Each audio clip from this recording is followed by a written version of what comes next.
এই শীতে ঝটপট চিকেন ফ্রাই খেতে আসলে খুবই ভালো লাগে।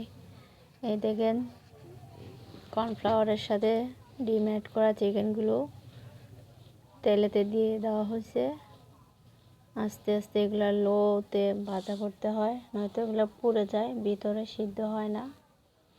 সেজন্য লোতে রেখে সেগুলো ভাজতে হয়। চিকেনটা কিন্তু ঝটপট, ঝটপট মানে রান্নাটা ঝটপট না, খাওয়াটা হচ্ছে ঝটপট। রান্না করতে গেলে প্রায় ঘন্টাখানিক সময় লেগে যায়, তারপরেও রান্না করতে হয়, কারণ স্বাদ কিছু খেতে হলে তো কষ্ট করতে হয়। সেজন্য আর কি কিছু করার নাই। তাই আজকে ভাবলাম শীতটা অনেকটাই পড়ছে, চিকেন পকোড়া আমার থেকে ভালোই লাগে। সসটা হলে তো আরও সেই লাগে।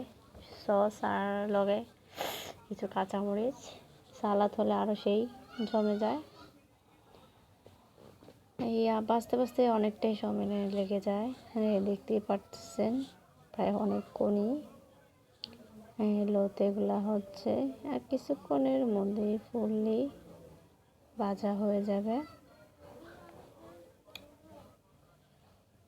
এগুলা মানে তেলেতে দেখার পর থেকে জিভে জল চলে আসতেছে, কখন খাবো, এই টেনশনটা ঢুকিয়ে আছে মাথায়।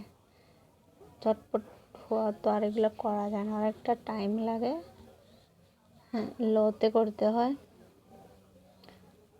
দেখি আর কতটুকু সময় লাগে। আসলে কি আমার জিভে জল চলে আসছে, আর পারতেছি না, কখন হবে। আর কিছুক্ষণের ভিতরেই হয়ে যাবে, প্রায় কালারটা অন্যরকম হয়ে গেছে। এই প্রায় মানে শেষ।